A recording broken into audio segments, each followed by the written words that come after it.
রাজভবনে শ্লীলতাহানি বিতর্কে যখন তোলপাড় গোটা রাজ্য এবং মুখ্যমন্ত্রী বারবার তীব্র আক্রমণ শানাচ্ছেন, আপনারা জানেন যে একেবারে রাজভবনের ভিডিও ফুটেজ প্রকাশ্যে আনতে হবে, তৃণমূল আগেই দাবি জানিয়েছিল এবং গত পরশুদিন রাজভবনের তরফে যে ভিডিও ফুটেজ প্রকাশ্যে আনা হয় সেটা বাইরের ভেতরের নয়, তাই নিয়েও তৃণমূল দাবি জানায় যে ভেতরের ফুটেজ প্রকাশ্যে আনতে হবে। আর এর মধ্যেই রাজ্যপাল ফিরে এসে কলকাতায় এসে কি জানান রাজ্যপাল, দেখুন।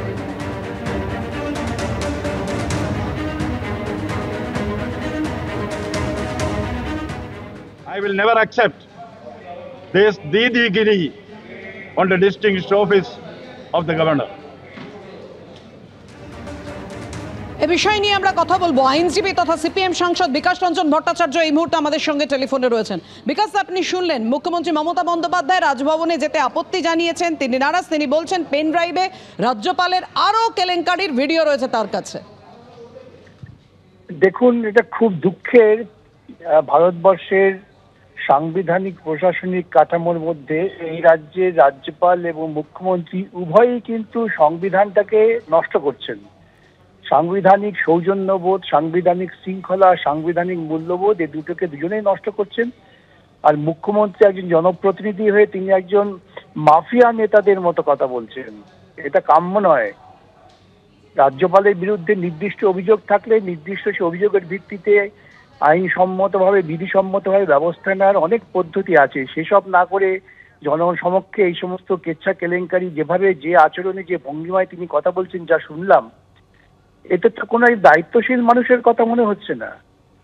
উনি কি গোটা দলটাকেই রাস্তায় গুন্ডামির পর্যায়ে নামিয়ে আনতে চান? অবশ্য ইতিমধ্যেই তিনি নামিয়ে নিয়েছেন, কিন্তু প্রশাসনিক ব্যবস্থা থেকে এইভাবে ধ্বংস করার পরিকল্পনা, নৈরাজ্য সৃষ্টি করার একটা ধাপ মাত্র। এবং ইতিমধ্যে দেখেছি আমরা তিনি মাওবাদীদের সঙ্গে সমঝোতা করে কিভাবে পশ্চিমবঙ্গে নৈরাজ্য সৃষ্টি করেছিলেন। এটা তারই একটা দীর্ঘায়িত পথে তিনি পা বাড়াচ্ছেন। ধন্যবাদ বিকাশ রঞ্জন বাবু আমাদের সঙ্গে কথা বলবার জন্য।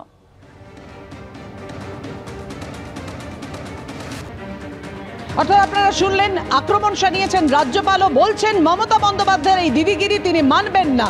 পাল্টা আক্রমণ শানিয়েছেন রাজ্যপাল। রাজভবনে শ্লীলতাহানি বিতর্কে একেবারে গোটা রাজ্য তোলপাড় আলোড়িত। আর সেই মুহূর্তে মমতা বন্দ্যোপাধ্যায় আজকে পেন ড্রাইভে রাজ্যপালের আরো কেলেঙ্কারি থাকার দাবি জানিয়েছেন মুখ্যমন্ত্রী মমতা বন্দ্যোপাধ্যায়।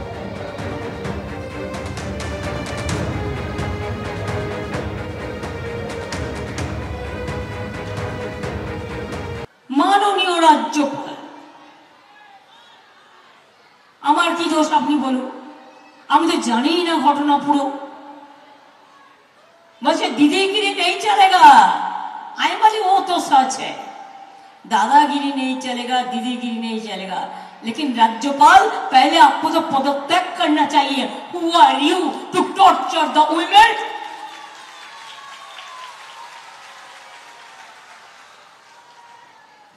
কালকে নাকি প্রেসকে ডেকেছিল আপনাদের, এডিট করে কিছু ভিডিও দেখিয়েছে, পুরোটা দেখিয়েছে। কপিটা আমার কাছে আছে, আমি পেয়েছি এক জায়গা থেকে, কোন একটি প্রেসই আমায় দিয়েছে। যেটা এডিট করেছেন সেটাও আমার কাছে আছে। এখনো তো সব বেরোয়নি। আর একটা ভিডিও আমি পেলাম, পেন ড্রাইভ, আরো কীর্তি কেলেঙ্কারি, কীর্তির পর কীর্তি, কেলেঙ্কারির পর কেলেঙ্কারি। বাবারে, আমাকে এখন রাজভবনে ডাকলে আমি আর যাব না। রাজভবনে আমি আর যাচ্ছি না ভাই। আমাকে রাস্তায় ডাকলে যাব। রাজ্যপালের কথা বলতে হলে আমাকে রাস্তায় ডাকবেন, আমি রাস্তায় গিয়ে দেখা করে আসবো। কিন্তু যা কীর্তি কেলেঙ্কারি শুনছি, আপনার পাশে বসাটাও পাপ।